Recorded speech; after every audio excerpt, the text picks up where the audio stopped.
Katanya dia memilih Islam yang murni, jadi Islam yang langsung dari Al-Quran dan hadis, dan dia nggak mempercayai adanya madhab-madhab. Mohon penjelasannya, Bib. Baik, saya jawab dengan pertanyaan. Dia bisa baca Al-Quran dari mana? Dia bisa baca Quran nggak, temanmu? Bisa. Bisa. Nah, dia bisa belajar Al-Qurannya langsung dari lahir apa gimana? Kira-kira menurut jenengan? Belajar pasti, Bib. Belajar dari siapa? Dari gurunya. Manusia gurunya? Iya.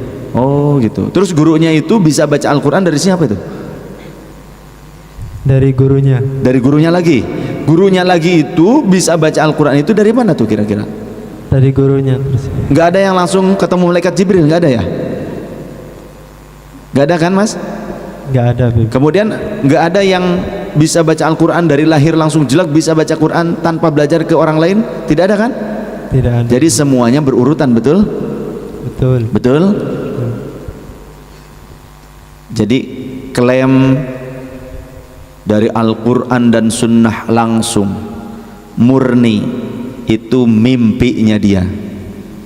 Bilang sama dia, ketemu sama saya ya, ketemu sama saya biar diobati itu sakit tuh otaknya itu. Iya, sakit tuh otaknya. Bukan ulul albab, bukan orang yang berakal sehat, berarti akalnya tidak sehat itu. Orang yang bilang langsung dari Al-Quran, langsung dari hadis, tidak usah pakai ulama-ulamaan, tidak usah berwahada lain sebagainya. Nah sekarang dia memahami wudhu, bisa wudhu itu dari siapa? Ya, dia bisa wudhu apa langsung? Celing, Allah memberitahukan wudhu seperti ini caranya. Ada nggak di antara jenengan yang wudhu bisa langsung wudhu tanpa belajar kepada manusia, tanpa belajar kepada guru? Mending kalau ulama gurunya. Kalau ternyata YouTube tetap niru, betul tidak? Meniru tidak? Plagiat kalau begitu. Bohong ya. Maka itu salah satu bukti mereka itu tukang wadul, bukti mereka itu tukang bohong. Itu ajaran gurunya tuh, ajaran ustadznya. Nah sekarang berarti dia itu mau saja dibohongi, mau diajarkan bohong juga. Berarti bukan murni, yang jelas sesat yang seperti itu. Iya, bagaimana bilang murni kalau ternyata dia masih pakai ulama? Kalau dia belajar dari orang lain, bagaimana bisa dikatakan murni? Berarti bohong, mengajarkan kebolehan bohong, ya, berdusta. Saya sudah tidak pakai penghalang lagi kalimatnya, sesat. Sampaikan kepadanya, biar ketemu dengan ustadznya. Saya ingin ketemu dengan syekhnya gitu. Saya tidak akan mundur dengan mereka yang seperti itu, yang tukang bohong, yang tukang nipu umat. Orang Wahabi itu tukang nipu umat ya. Saya ngomong terbuka nih, live streaming. Makanya mereka kalau diajak dialog dengan saya nggak mau, bisanya membuat fitnah di belakang. Kalau diajak ditantang dialog langsung ketemu, sok di pengajiannya siap saya. Tidak pernah mau mereka. Dari dulu saya datangi. Ada yang MA gelarnya, MA tuh S2. Dari mana? Ada lulusan King Saud Mekah, ada lulusan Ummul Qura Mekah. Tapi ternyata ketika menipu umat, MA-nya maling agama. Mereka kesel kalau dibongkar seperti ini.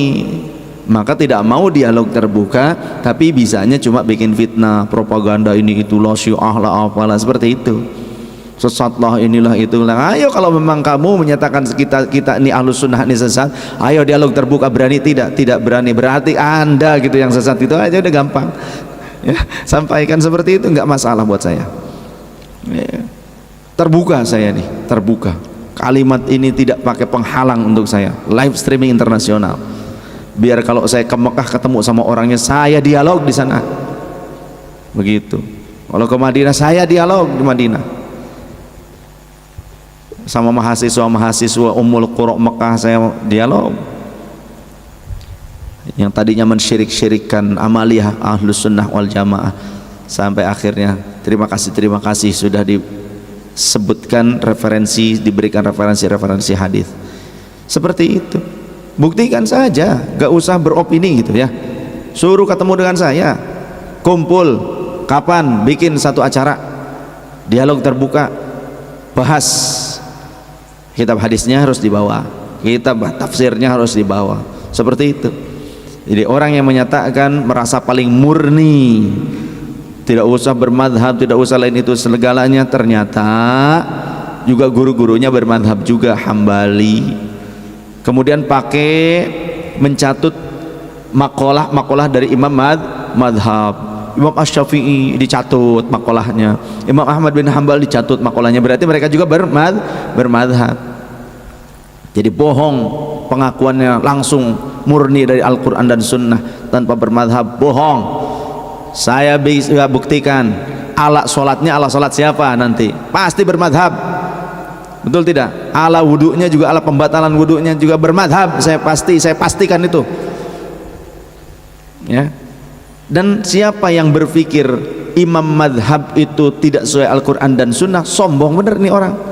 Gak usah sama imam madhab, sama saya ayo dialog gitu aja, udah gampang lah. Ini dari dulu saya nantang, gak pernah ada yang mau. Sampai saya datang ke tempatnya, ke pengajiannya, gak pernah mau juga. Ketika saya ditantang untuk dialog di suatu masjid, saya datang bawa kitabnya, akhirnya gak jadi juga. Betul tidak? Banyak saksi ini. Kok nantang-nantang supaya tahu kebenarannya, supaya terbuka siapa yang dusta atas nama agama, siapa yang jujur menyampaikan agama, gitu saja. Kalau pembohong, kalau diajak dialog terbuka itu nanti ketahuan, maka mereka nggak mau untuk dialog terbuka. Kalau mereka bener, ayo mau harusnya, betul tidak? Terbukti mereka tidak mau karena mereka itu takut terbongkar kebohongannya. Itu jawabannya ya. Jadi orang yang menyatakan dirinya paling murni langsung dari Al-Quran dan Sunnah, pertanyaan yang simpel, dia belajar Al-Quran, pinter membaca Al-Quran saja bacanya, itu dari siapa? Kemudian mengerti Al-Quran itu dari siapa? Oh, dari Quran terjemah. Yang bikin terjemahan Quran siapa? Betul tidak?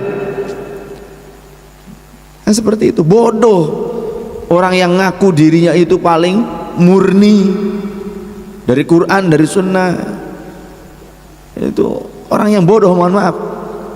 Jahlun murakkab, bodoh atau toloyo.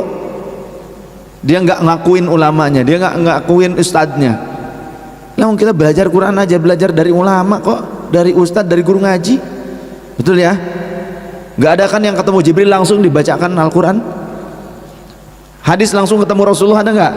Umat zaman saiki, zaman now, tidak ada. Lawang saya juga sesuai dengan sanad kok. Itu aja lah. Ya, itu jawaban untuk orang-orang yang mengaku dirinya paling Qurani, paling sunnati, yang paling murni.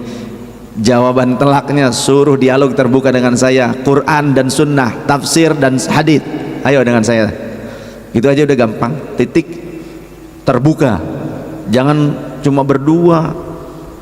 Ya, pernah saya datengin seorang ustadz yang MA, lulusan Universitas King Saud Mekah, Saudi. Universitas King Saud Saudi. Waktu itu di Blok Ilama, di Masjid Blok Ilama kejadiannya.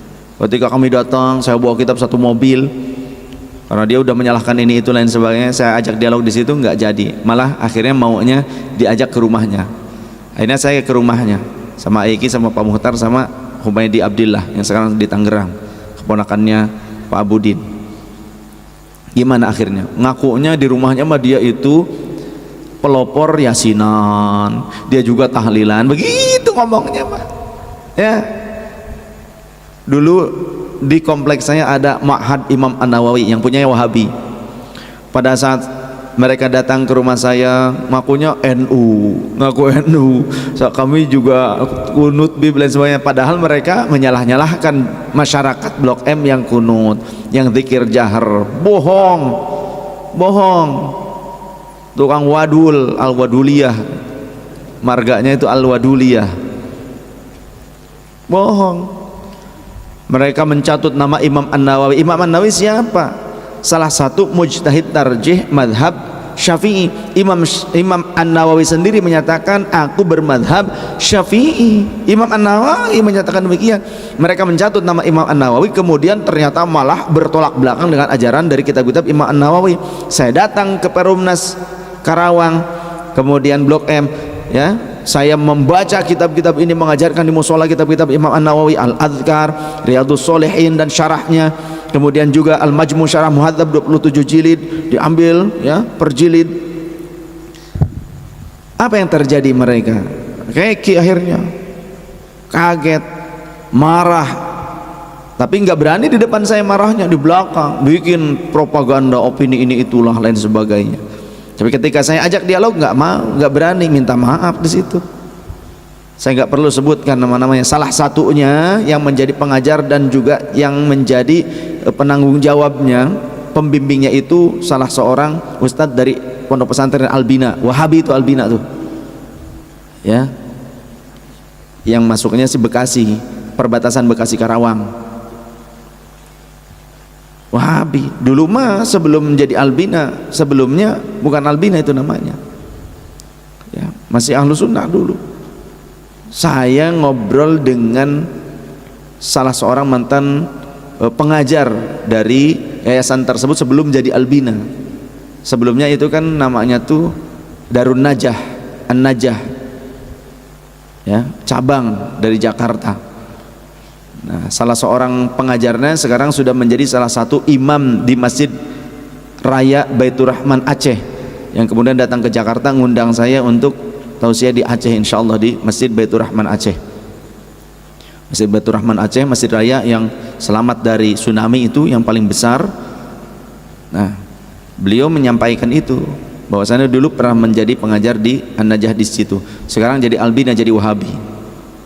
Kalau pengajar yang dulunya masih Ahlu Sunnah, termasuk Ustadz Karyan. Ustadz Karyan dulu juga pengurus di situ sebelum jadi Albina, ketika masih An-Najah. Sekarang sudah jadi Albina, sudah jadi Wahabi. Hati-hati, ya, banyak kecenderungan untuk menyalahkan syariat dan mendustakan syariatul Islam.